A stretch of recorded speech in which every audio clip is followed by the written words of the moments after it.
I'm Beth, and these are my memories. To the complex and precious people who appear in them, thank you. I forgive you, and I'm sorry. You shaped me, and I carry you still. In remembering, I've come to see us all more clearly, not as villains or saints, but as humans doing the best we knew how. I must have forgotten, until now.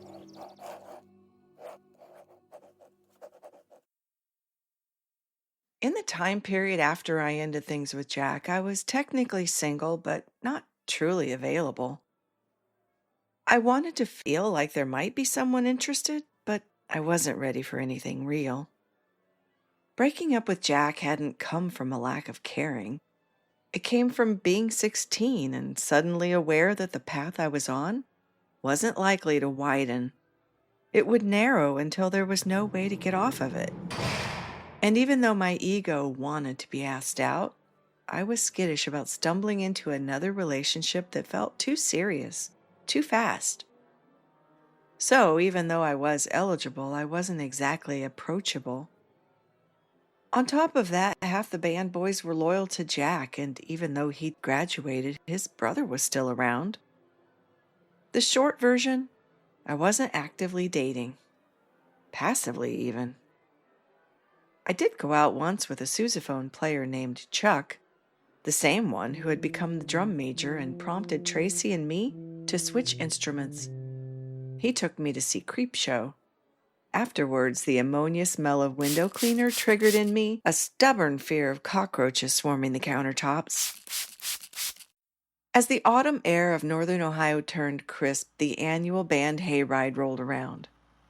This was held at one of those places with a haunted house, a hayride, a giant burlap sack slide, and a bonfire where the girls tried to look beautiful in the firelight and the boys talked loudly and pretended not to take anything seriously. At least, some of them were pretending. We had visited the same one the year before, too, and being back here reminded me of how Jack and I had flirted and stood close to one another in the cold air at the top of that 50-foot-high slide. Are you scared, Betsky? Do you want to go down on my shoulders? That had been at the beginning. So now I couldn't help but remember the end. A lot of things felt bittersweet now. But this year I was here with Tracy and we were heading to the haunted house. We had some of our friends with us. Friends meaning cute boys Tracy hoped to bump into when the foot traffic stopped suddenly or grab onto when there was a jump scare. Cheesy, fraudulent, but sometimes effective. Yes! Little did I know, boys use that same plot device sometimes. As we got closer to the entrance, I saw him working his way to the front. My friends are up here. Sorry, my friends are up here, He kept saying as he cut into the line behind me. I turned forward, trying not to acknowledge Chad. I wanted to be sought after, but not by him. Chad had not been shy about liking me, even when I was still with Jack, and I hadn't given him any reason to think I felt the same, then or now. He wasn't bad looking, and he was a pretty good saxophonist, which was, predictably, one of our standards when dating other band kids. You didn't want to be associated with a terrible musician and ruin your band cred. But something about him just gave me the ick. Maybe he was too eager. Maybe I liked more of a challenge. I was drawn to boys who made me laugh, but I didn't find him funny. He also dressed too nicely. Sweaters and corduroys, like he was always going somewhere. Like his mom picked his clothes out for him. Never casual in flannels and faded jeans like Jack. I couldn't quite put my finger on it, but I just wasn't into him. I had felt okay about him until he had started creeping in on me after the split a few weeks earlier. There is a certain social safety in being involved with someone else. Every time he had swooped too close and I had to back up to maintain my personal space, I internally rolled my eyes and wondered when he would find a new target. As of the band hayride, he had not yet found a new target. It was his senior year, and Chad seemed to be on the prowl for a girlfriend. Understandable. That didn't mean it was going to be me. He stood directly behind me, stuck like glue as the line inched forward every few seconds until Tracy and I finally reached the entrance. The cute boy she was targeting went in first. She followed, and I was right behind her, trying with all my might to ignore Chad. He squeezed in immediately after me. Haunted houses in the 1980s weren't nearly as sophisticated as they are now. They were day-glow paint and bed sheets, plywood fire traps, thrown together by people in a couple of weeks, not the polished for-profit productions you see today. Then, like now, there were neon-bright mannequins, black light, synthetic spider webs, and fake blood splashed everywhere. There was a scene of a poor woman cut in half on an operating table and most of a guy hanging from a meat hook. There were ghouls with chainsaws, a mini graveyard with a fog machine, and a vampire rising out of the mist that brought with it the smell of motor oil. The smoggy gunk being spit out into the air left a film on my hard contacts. It would take hours for that stuff to wear completely off and restore my full vision. The chainsaw guys could wave their props in our faces, but they weren't allowed to touch the guests. So any grabbing you felt was definitely from someone in the line around you. The farther along the path we went, the warmer it got. Human bodies give off a lot of BTUs when they're all crammed together. We started to wish we'd taken off our jackets because there was no room to do it inside. At each new scene, there was a sharp bend in the pathway and everyone bunched up in the hairpin. There wasn't a lot of time to consider direction with a chainsaw revving just a few feet away, and no way to get away from it. Even with full awareness it was fake, adrenaline pumped into the bloodstream. People behind us screamed as they were menaced by decaying monsters. People ahead of us screamed as they poured into whatever morbid scene came next. Each time the people smashed together or someone shrieked in the darkness, Chad put his hands firmly on my arms, as if making sure I was protected, safe from being trampled. I knew it would be useless to argue, so I just kept going. At one particularly sharp turn, we had to walk single file along a too narrow path, stop at the end, and then walk single file along the other side of a suspended piece of plywood. When I was trapped at the turning point, Chad rammed right into me. He pressed up against me and plastered a big, forceful, squishy kiss right on my mouth. I hadn't even acknowledged him in the line.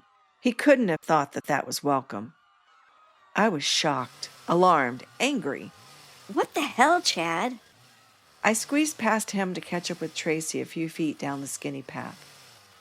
Tracy gave me a bemused look and asked, What was that about? I told her I'd explain later and pushed myself in front of her and one of the boys we were with. They had no idea what had happened, probably thought I was just terrified. Damsel in distress? Their assumption was correct, just not for the reason they thought. They wouldn't have understood anyway. They had probably done similar things. It was the time. Women and girls were presumed to like that attention whether we wanted it or not. We reached the end of the haunted house, and the cold shocked my cheeks as I stepped into the dark outside. After the neon glom of overheated bodies inside, the air was cold and fresh, and fog seeped out of my mouth like indignation escaping my body. I pulled Tracy aside to ask her to help keep him away from me. He kissed you? She asked, seeming at first to understand. But then her eyes fluttered wide and she followed with, Jam! For those who were not teenagers in 1982, that translates roughly to, Good for you. Go for it. I was annoyed.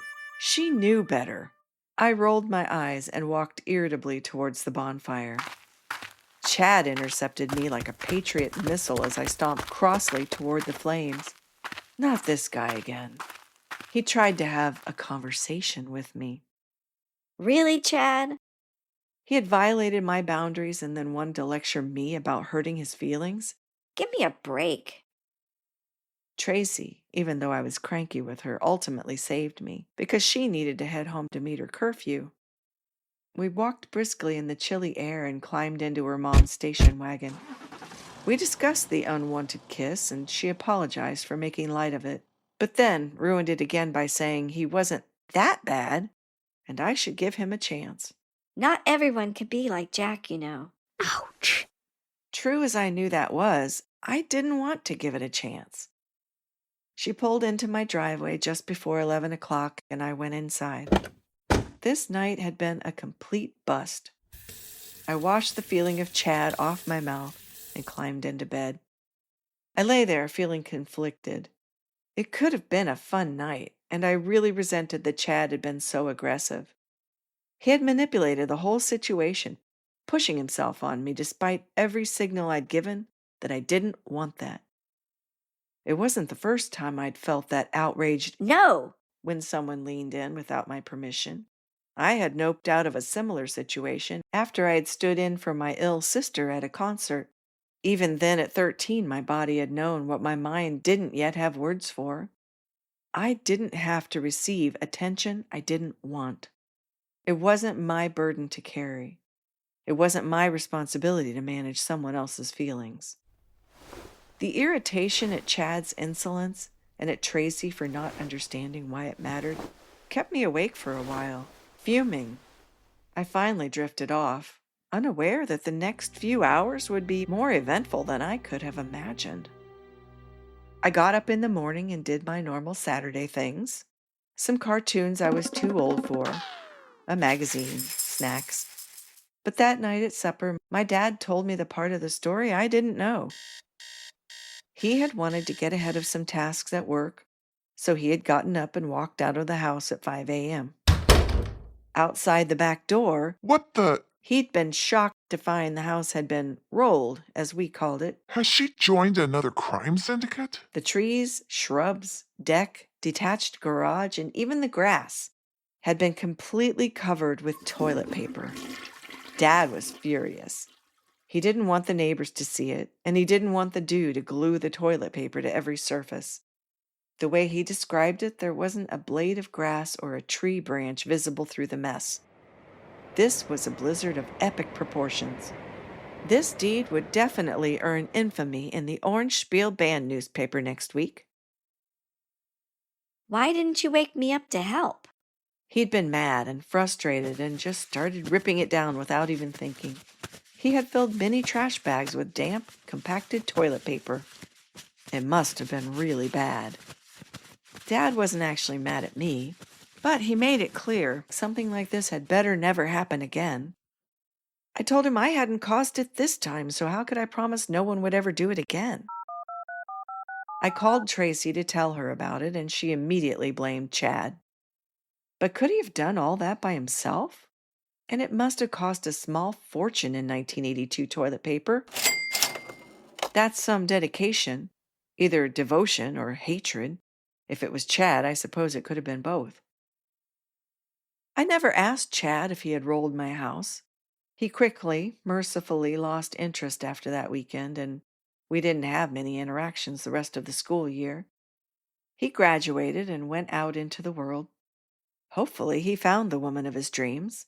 And fingers crossed, she was actually on board with that. Facebook sometimes suggests Chad as someone I might know. We have quite a few mutuals, but I have never tried to connect. Neither has he. Not because of any lingering awkwardness, but because he made his point through toilet paper carnage and simply moved on with his life. I wasn't wrong to feel violated. Back then, boys were taught to keep pushing and girls were expected to take it as flattery. The good ones eventually learn that no really does mean no. Chad must have figured that out because after that night, he let it drop. And I held on to the reminder that I get to decide what I'm comfortable with. Today, Chad probably doesn't even remember who I am, but I remember it all. I still chuckle at the idea of a corduroy-clad high school senior scurrying around my yard at midnight, wasting hard-earned money to make a brittle point that I never even saw. I smile at the thought of my dad cleaning 3 or 4 trash bags of a boy's temper tantrum out of the trees at 5 in the morning. And while the lesson it reinforced was an important one, those images are the parts I want to remember. Thank you for listening. These are my memories, and maybe they echo yours too. I must have forgotten, but I remember now. All writing, editing, and sound design are by me as a labor of love. If you enjoy I Must Have Forgotten, please support the show by liking, subscribing, and leaving a kind review wherever you can. It really helps other listeners to find me. Sound design for this episode includes excerpts from MuseHub and Pixabay. These audio textures help carry the memory, shape the emotional arc, and are honored with gratitude here.